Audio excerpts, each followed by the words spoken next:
Olá, amigos. Espero que Deus esteja confortando o teu coração, dando-te força, dando paz, esperança na sua volta para uma nova vida, sem defeito, sem mágoa, sem rancor, sem ódio, sem mais morte, onde os justos têm, né, a esperança de viver na Jerusalém, Nova Jerusalém, um novo céu e uma nova terra que Deus está a preparar para nós, não é? Hoje vem trazer-vos um tema que vem falar de Salomão. O título é Pondo a Alma em Perigo. Nós vemos em 1 de Crônicas 29, 1 de Crônicas 29, 25, que o Senhor engrandeceu sobremaneira a Salomão perante todo Israel e deu-lhe majestade real, qual antes dele não teve nenhum rei em Israel. Então aqui nós estamos a ver de um rei chamado Salomão, né? Era um rei de Israel, filho do rei Davi. É o rei Davi que nós sabemos que foi escolhido desde criança para ser rei, foi escolhido por Deus. E o filho dele, Salomão, quando veio substituir ele, Deus engrandeceu Salomão de uma maneira que ele tinha muito poder, tinha muita riqueza. Nós podemos ver sobre a riqueza de Salomão, vocês podem ver na segunda de Crônicas, capítulo 9, 13 a 28, e segunda de Crônicas também, capítulo 1, versículo 14 a 17. Então, Salomão tinha um vasto povo de Israel para reinar sobre eles, não é?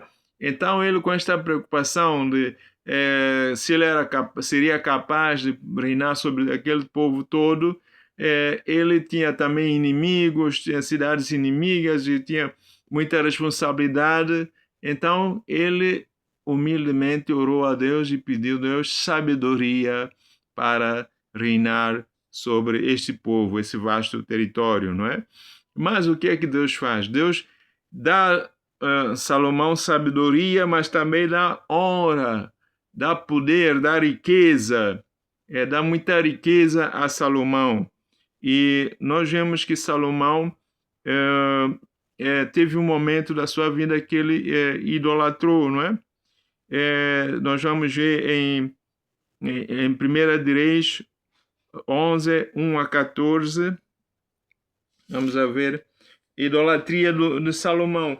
Aqui diz assim: ora, além da filha de Faraó, amou Salomão muitas mulheres estrangeiras, moabitas, amonitas, adomitas, sidônias e eteias, mulheres das nações de que havia o Senhor dito aos filhos de Israel: não caseis com ela. Então ele casou, ele casou com essas mulheres que Deus tinha proibido de que relacionasse, que o povo de Israel relacionasse com elas. E então Deus tinha dito: não caseis com elas, nem casem elas convosco, pois vos perverteriam o coração para seguires outros deuses. Então aí nós vemos a situação de julgo desigual, não é? Salomão tinha uma fé em Deus verdadeiro, e ele envolveu-se com mulheres que adoravam deuses falsos. Então nós vemos que Salomão pôs a sua alma em perigo. E hoje você, meu amigo, minha amiga, será que você também está pondo a tua alma em perigo? Será que você também está desobedecendo a ordem de Deus? Você que já conhece a palavra de Deus, tem a tua fé em Jesus, espera a volta de Jesus, será que você também está envolver com uma pessoa que não tem a mesma fé que tu? Uma pessoa que desobedece totalmente aquilo que tu crês? Será que você está envolvido com esta pessoa? Então aqui nós vemos que Salomão tinha solenemente convocado o povo por ocasião da dedicação do templo e disse ao povo que seja perfeito o vosso coração para com o Senhor vosso Deus, nosso Deus. E escolheu o seu próprio caminho e o seu coração separou-se de Deus, não é? Ele consagrou o povo, mas ele escolheu o seu próprio caminho e o coração separou-se de Deus. E nós podemos ver que quando muitas vezes nós escolhemos o nosso caminho próprio, não é caminho de Deus. Nosso coração afasta de Deus. Não é Deus que afasta de nós. Nós é que afastamos de Deus. E nós vemos hoje em dia muitas pessoas lutando pelo poder. E às vezes põe a sua própria alma em perigo, porque não sabe aquilo que está. Aliás, não sabe ou sabe, se calhar, mas por causa do desejo em riqueza, prefere abandonar a sua fé, prefere seguir o mal por causa de dinheiro. E Salomão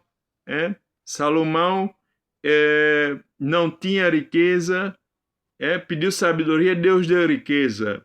E Deus, nós vemos que a Bíblia diz que Deus é que coloca as autoridades. Mas só que Deus não obriga aquela pessoa, autoridade, a fazer a vontade de Deus. Deus não obriga.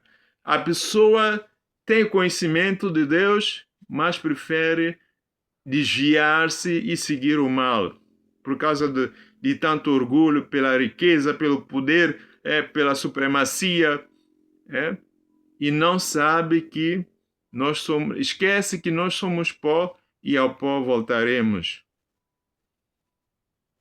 E se Jesus vier antes dele estar preparado, aquela pessoa está preparada, vai perder a eternidade, a vida eterna. Então você, meu amigo, minha amiga, toma cuidado com aquilo que você tem estado a fazer, o caminho que vocês têm estado a seguir por causa da riqueza, por causa da vontade de ser poderoso, por causa da vontade de ser um líder, um governante do país, e está abandonando a tua fé.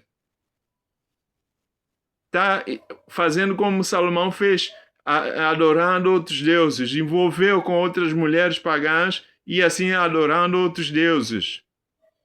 Cuidado com aquilo que você está envolver, meu amigo, meu irmão, minha amiga.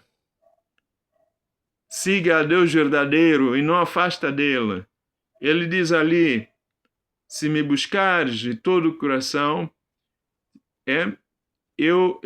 se me buscar em todo o coração, eu te darei tudo aquilo que tu, todas as outras coisas eu te darei. Então, buscai em primeiro lugar o reino de Deus e a sua justiça, e todas as outras coisas ele acrescentará. Não busca outras coisas. E às vezes nós esquecemos que nós temos conhecimento dessa palavra, mas nós preferimos seguir o mal porque o prazer do mal, o prazer do pecado. Que Deus possa abençoar você, que Deus possa fazer que você volte para a Bíblia, volte para Deus, volte para Jesus. Não envolva com jugo desiguais. Quando você tem fé, que é o sábado que deve ser adorado, e o teu companheiro diz domingo. Quando você diz que você não pode comer carne de porco, e o teu companheiro vai dizer que pode, você está no jugo desigual. E não só isso, tem vários outros exemplos. Então, que Deus possa nos ajudar a entender e a pôr em prática esses conselhos. Que nós possamos refletir sobre aquilo que estamos a fazer, sobre aquilo que estamos a representar como cristãos que nós somos. Para que amanhã o mundo não diga que não conheceu a tua palavra, porque não sabia que você era cristão, porque você não passou um exemplo do cristão para ele. Que Deus possa te abençoar a mudar de vida. Que Deus me abençoe também a permanecer seguindo Ele com fé. Que Deus possa nos perdoar todos os nossos pecados. Obrigado pela atenção dispensada. Até a próxima.